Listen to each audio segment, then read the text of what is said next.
जय भीम दोस्तों, आप सभी को पता होगा कि हमारा देश 15 अगस्त 1947 को आज़ाद हुआ था।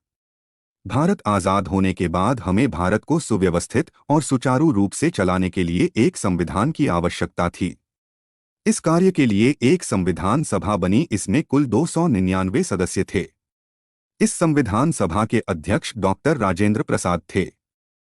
हमारे इतने बड़े देश का संविधान बनाना कोई छोटा काम नहीं था। राजेंद्र प्रसाद ने नेहरू जी से कहा कि अंबेडकर बहुत विद्वान व्यक्ति हैं, उन्होंने बहुत ऊंची शिक्षा प्राप्त की है तथा उन्हें विदेशों के संविधान के बारे में अपार जानकारी है। उन्हें संविधान की ड्राफ्टिंग कमेटी का सदस्य चुन दिया। इसमें आपकी क्या राय है?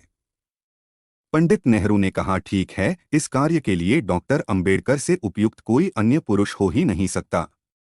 राजेंद्र प्रसाद बाबा साहब से कहते हैं कि अंबेडकर, तुम्हें संविधान की ड्राफ्टिंग कमेटी का सदस्य मनोनीत किया जाता है। आथा आपसे अनुरोध है कि अपनी देख-रेख में संविधान को इतना खूबसूरत बनाएं जो विश्व के संविधान में केवल एक हो। बाबा साहब की कमेटी में कुल 7 सदस्य थे। उसमें से अन्य सभी सदस्य किसी कारणवश अनुपस्थित रहा करते थे। इस कारण संविधान लिखने का पूरा काम डॉक्टर अंबेडकर के कंधों पर आ गया। इस प्रकार तबीयत खराब होने की स्थिति में भी बाबा साहब ने 2 वर्ष 11 महीने 18 दिन की कठिन परिश्रम के बाद भारत का संविधान बनाकर तैयार कर दिया। दोस्तों, कमेटी में सदस्य तो 299 थे, लेकिन इस काम के लिए कोई आगे नहीं आया। बाबा साहब ने अथक परिश्रम और निरंतर प्रयासों से इस काम को किया। बाबा साहब ने संविधान को तैयार करके राजेंद्र प्रसाद के सामने पेश किया। संविधान देखकर कमेटी के सभी सदस्य एक-एक करके बाबा साहेब की प्रशंसा करने लगते हैं।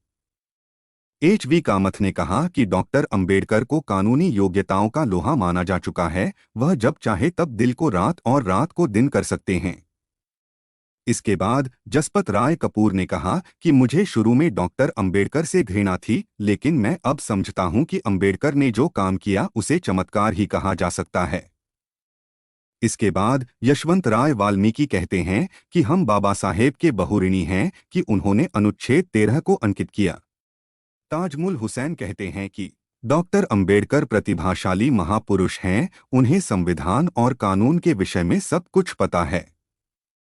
टी.टी. कृष्णमाचारी ने कहा कि किस शायद सदन यह जानता है कि विधान का प्रारूप तैयार करने के लिए 7 सदस्य मनोनीत किए थे। उनमें से एक सदस्य की मृत्यु हो गई, एक अन्य सदस्य किसी अन्य कारणों से उपस्थित नहीं थे, परंतु उसके स्थान पर कोई सदस्य नहीं रखा गया था।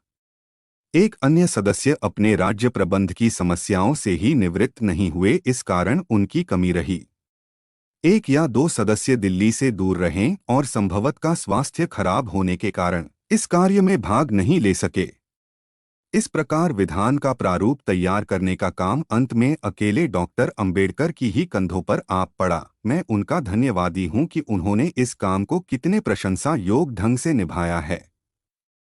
डॉ. राजेंद्र प्रसाद ने कहा कि मैंने अच्छे ढंग से यह बात नोट की है कि प्रारूप समिति और उसके सभापति डॉ. आम्बेडकर ने अस्वस्थ होते हुए भी बहुत उत्साह और लगन से कार्य किया है।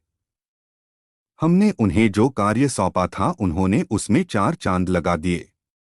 पूरा देश इस कार्य के लिए डॉक्टर अंबेडकर का ऋणी रहेगा। पंडित जवाहरलाल नेहरू ने कहा कि डॉक्टर भीमराव अंबेडकर भारतीय संविधान के प्रमुख शिल्पकार हैं। भारत के इतिहास में संविधान के निर्माता के रूप में उनका नाम सदैव स्वर्णिम अक्षरों में लिखा जाएगा।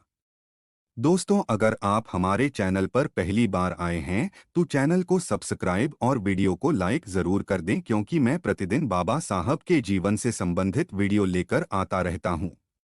जय भीम।